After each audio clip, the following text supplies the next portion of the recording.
Saudara-saudari terkasih, hari ini gereja merayakan Hari Raya Santo Petrus dan Paulus, dua rasul agung yang punya peran sangat penting dalam gereja kita. Mereka menjadi dasar bagi berdirinya gereja kita. Kalau Santo Petrus dikenal sebagai rasul untuk kalangan bangsa Yahudi, sementara Santo Paulus dikenal sebagai rasul untuk orang-orang non-Yahudi. Kedua rasul agung ini dirayakan bersama-sama karena mereka mempunyai tugas perutusan yang sama, yaitu menjadi gembala umat di dalam gereja perdana. Bacaan Injil yang kita dengar hari ini mau menunjukkan kewibawaan yang diberikan oleh gereja kepada Santo Petrus. Memang tidak bisa disangkal bahwa gereja perdana menaruh rasa hormat kepada Santo Petrus. Kita bisa melihat misalnya dalam penyebutan ke-12 rasul. Santo Petrus selalu disebut pada bagian awal.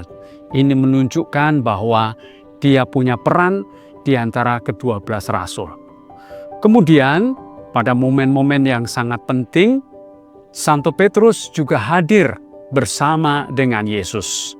Sebut saja misalnya ketika Yesus membangkitkan anak Yairus, Yesus menampakkan kemuliaannya di atas gunung yang tinggi, Yesus berdoa di Taman Getsemani bersama Yakobus dan Yohanes.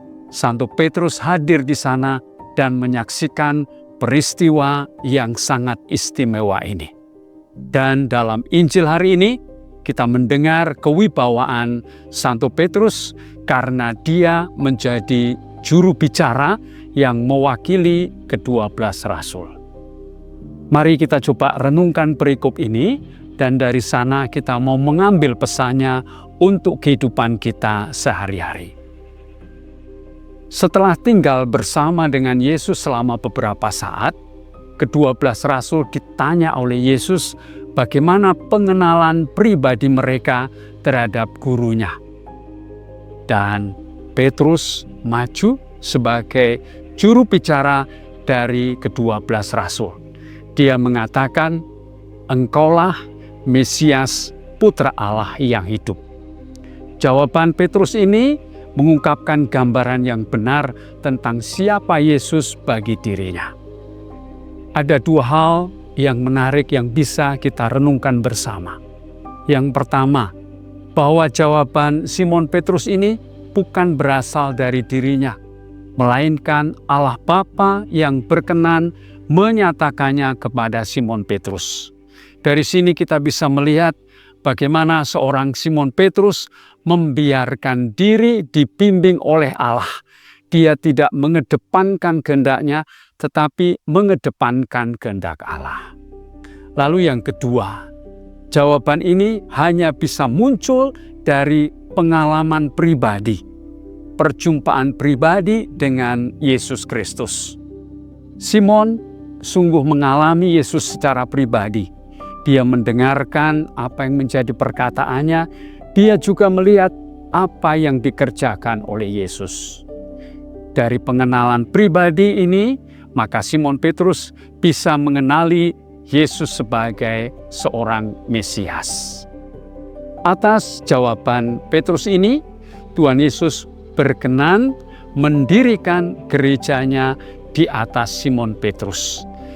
Dan di atas batu karang ini, aku akan mendirikan gerejaku.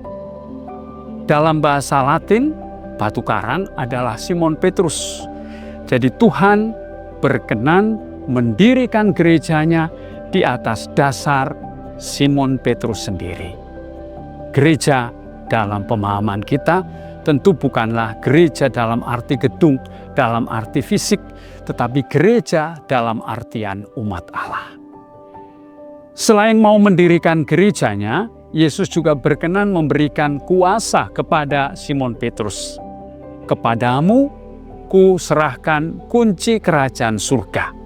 Apa yang kau ikat di dunia ini akan terikat di surga, dan apa yang kau lepaskan di dunia ini akan dilepaskan di surga." kata kunci dalam pemahaman kita adalah soal kekuasaan.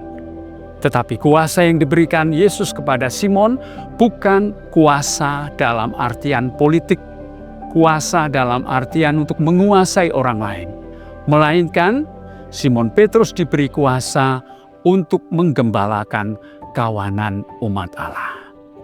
Saudara-saudari terkasih, merenungkan bacaan Injil hari ini, kita bisa menarik dua pesan untuk kita renungkan bersama.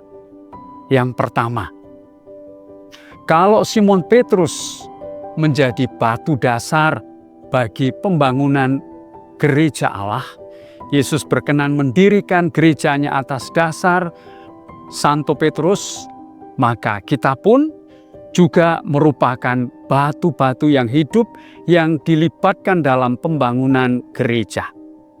Kita ingat akan pesan Santo Petrus dalam suratnya. Dan kamu adalah batu-batu yang hidup yang akan dipakai untuk pembangunan sebuah rumah rohani. Jadi saudara-saudari terkasih, Simon Petrus menjadi batu dasar bagi pembangunan gereja Allah. Kita juga seperti batu-batu yang hidup, ikut terlibat, ikut berpartisipasi dalam pembangunan gereja Allah.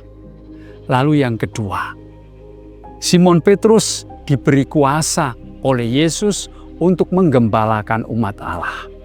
Dalam artian tertentu, kita juga diberi kuasa yang sama.